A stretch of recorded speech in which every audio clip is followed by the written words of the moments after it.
হাইরা গেছেন চাচা। হ্যাঁ, এইটা যদি নির্বাচনের মডেল হয় চাচা, তাহলে কিন্তু আপনাদেরকে বুঝাই দেওয়া হলো যে পরবর্তী ফেব্রুয়ারির নির্বাচনে আপনারা সেই হার হারবেন। তো চকলেট নিয়ে কি যাবেন না চাচা? আর আপনি যদি পৌঁছান, নির্বাচনে জেতেন বা হারেন, আপনার কিন্তু কেরানীগঞ্জ জেলখানাটা কিন্তু অবশ্যই আপনার জন্য রেডি থাকবে। বুঝাইতে পারছি চাচা? ও চাচা, বুঝছেন নি? মডেল নির্বাচন নাকি এইটা? কি বুঝাইতে চাইছে আপনাদেরকে? আপনাদের নেতা নেত্রীরা এখনো শেখ হাসিনার পিছনে পড়ে আছে চাচা, বঙ্গবন্ধুর পিছনে পড়ে আছে চাচা।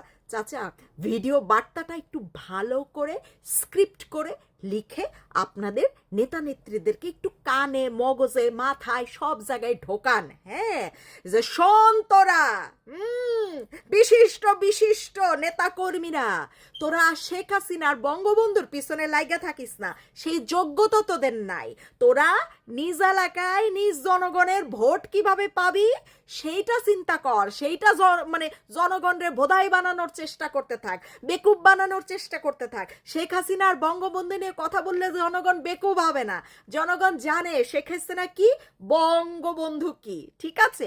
এগুলা যারা মুখে আনতে চায়, এই দুজনের নাম, সেটাদেরও যোগ্যতা থাকতে হয়। যে যোগ্যতা চাচা আপনি তো জানেন আপনার দলের নেতাকর্মীদের কারো নাই, সে শিক্ষাগত যোগ্যতাও নাই। হ্যাঁ, আর যাদের সামান্য শিক্ষাগত যোগ্যতা আছে আপনার দলে, তারা কিন্তু সম্মান নিয়ে শেখ হাসিনা এবং বঙ্গবন্ধুর কথাটি মুখে আনে। ঠিক আছে চাচা? আপনি ছাড়া আপনার দলের লোকজনরা আর কেউ ঠিক করতে পারবে না চাচা। যদিও জানি আপনারও মানে না, তো কি আর করা আছে। তারপরেও চাচা একটু শেষ চেষ্টা করেন না চাচা।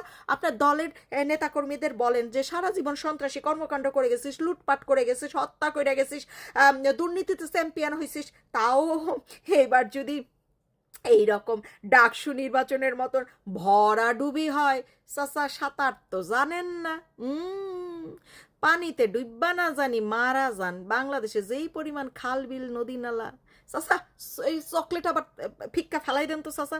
এইসব নেতা কর্মীদের চকলেট দিবেন নাকি আপনারা? সে সে সে সে সে সে সে ডাকসু নির্বাচনে হাইরা যায়। আর বড় নির্বাচন কথা তো বাদই দিলাম, ওইটা যে আরো কি পরিমাণ ভরা হারা হার বেড়ে চাচা, আপনি তো জানেন না। আর হারা মাত্রই আপনারে ধরবে খপ কইরা, একেবারে খপ কইরা। স্বরাষ্ট্রমন্ত্রী বলছে কেরানীগঞ্জ। চাচা সাবধান চাচা। ও চাচা, ইংল্যান্ড থেকে যায়েন না চাচা, থাকেন ইংল্যান্ডেই থাকেন চাচা। আপনার জন্য যে কি কি রেডি করে রাখছে আপনি তো জানেন না। আর বাংলাদেশে এখন ডলারের যে দাম চাচা, দেখা যাবে আপনার নেতা কর্মীরাই আপনাকে কেরানীগঞ্জ পাঠিয়ে দিয়ে ডলারগুলা কামিয়ে নিয়েছে। আপনি তো টেরও পাবেন না চাচা। আপনি যে সহজ সরল মানুষ চাচা, নেতা হওয়া কি আপনার মা নাই চাচা? সংসার করেন, হ্যাঁ, পোলাপান পালেন, সংসার পালেন, একটা দেখলাম বিলাইও পালতেছেন, বিলাইও পালেন চাচা। ওই রাজনীতি আপনারা দিয়ে হবে না চাচা। ভিডিও বার্তা এক জিনিস, তবে ওই যে বললাম একটা উপদেশ দিয়েছিলাম, একটা ইউটিউব চ্যানেল খুলে ফেলেন। এই দিক দিয়ে পিছাই থাকেন না চাচা। তা যাই হোক, আপনার নেতাকর্মীরা বলেছে কি জানেন চাচা, এই ডাকসু নির্বাচনটিকে না একেবারে ফ্যাসিস্ট হাসিনার নির্বাচনকেও হার মানিয়েছে। মানাতেই হবে, মানাতেই হবে। যাকে তোরা এতদিন ফ্যাসিস্ট ফ্যাসিস্ট বলে আসছিস, এই এক বছরে তো প্রমাণিত হয়ে গেছে ফ্যাসিস্ট অর্থ কি, ফ্যাসিস্টের ডেফিনেশন কি। আর যদি তোরা সেই ডেফিনেশন না জানিস, সংজ্ঞা না জানিস, অর্থ না জানিস, তোর মানে তোর দলনেতা, ওই যে টিনের চালে কাউয়া 1 2 3 4, ওই দলনেতা হচ্ছে ইংল্যান্ডে বসবাস করে। তা সে শিক্ষিত না হলেও তার বউ এবং তার মেয়েগুলা যথেষ্ট পরিমাণে শিক্ষিত হয়েছে।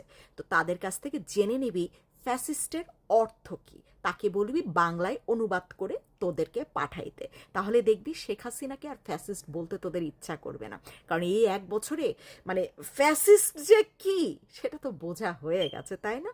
হ্যাঁ, তা যাই হোক, হাসিনাকে হার মানাক আর জিত মানাক তাতে তো কিছু যায় আসে না। সবচেয়ে বড় কথা হচ্ছে তোরা হেরে গেছিস, এটা হচ্ছে বড় কথা। ওই যে বলে না, বেশি প্রত্যাশা ভরাডুবির লক্ষণ। এবং এই ভরাডুবির লক্ষণ তোদের বাকি নেতারাও অপেক্ষা করবে। যখন ফেব্রুয়ারিতে যদি নির্বাচনটা হয়, তোদের নেতাকর্মীরা যদি হইতে দেয়, তাহলে ঠিক এভাবে ভরাডুবি হয়ে তারাও মারা যাবে। মারা যাবে না মানে ডুবে যাবে আর কি। বেশি প্রত্যাশায় মানে তাদের ধারণা, মানে 5ই অগস্টের পর তো ধরেই নিছিলি তোরা গদিতে বৈশাই গেছিস। হ্যাঁ, তারপরে 1 বছর তো চললো, গদি তো তোদের হাতে আসলো না। এখনো তোরা ধরে নিয়েছিস ফেব্রুয়ারিতে নির্বাচন মানেই দেশ তোদের হাতে। ভাই রে ভাই, টাকা যে কি জিনিস, টাকার খেলা যে কি জিনিস, আর এই জামাত শিবির এই জঙ্গিবাদের কাছে যে কি পরিমাণ টাকা, এটা তোদের ধারণাও নাই। ফ্যাসিস্ট শেখ হাসিনা কি, আরও শেখ হাসিনার মতো 10 জন 20 জন ফ্যাসিস্টও যদি যুক্ত করে দিস, তাও দেখবি তাদের চাইতো বড় ফ্যাসিস্টদের হাতে তোরা দেশকে অলরেডি তুলে দিয়ে দিয়েছিস। বুঝাইতে পারছি? হ্যাঁ? শেখ হাসিনাকে সম্মান নিয়ে নাম উচ্চারণ করবে, কত কিছু শেখ হাসিনার চাইতে বেশি দেখতে পারবি এখন। 1 বছরে দেখছিস না? বলিস নাই, মুখে বলিস না, এখন বলেও ফেলেছিস যে নির্বাচনটাও হার মানিয়েছে। আরো হার বাকি আছে রে, এটা তো শুরু। শুরু মাত্র একটা বিশ্ববিদ্যালয়ের নির্বাচনে হেরেছিস, আরো বড় বড় নির্বাচন বাকি আছে, সেটা তো হারবি। হ্যাঁ, শেখ হাসিনা ফ্যাসিস্টের পর্যায়ে পড়ে না, এবং জোর গলায় চিৎকার করে বলবি সেটা। হ্যাঁ, তো ঠিক হয়ে যা, সময় থাকতে ঠিক হয়ে যা। আর তোদের দলের বাকিদেরকেও বলিস যে উচ্চাকাঙ্ক্ষা কমাই নিয়ে শেখ হাসিনা আর বঙ্গবন্ধুর পিছনে লাগা বন্ধ করতে, এবং নিজ দলের দিকে তাকাইতে, নিজ দলের নেতাকর্মীর দিকে তাকাইতে, নিজ এলাকার জনগণের দিকে তাকাইতে। বুদ্ধিমানের কাজ হবে। হ্যাঁ, শেখ হাসিনাকে আর ফ্যাসিস্ট বলিস না রে, সংজ্ঞা চেঞ্জ কর, পাল্টা পাল্টা। একেবারে গদি পায়া গেছে। দেশের গদি তো দূরে থাক, একটা বিশ্ববিদ্যালয়ের গদি পর্যন্ত তোরা পাইলি না। হ্যাঁ, দানের শীষ সাপের বিষ, আইসো দেশের গদি দখল করতে।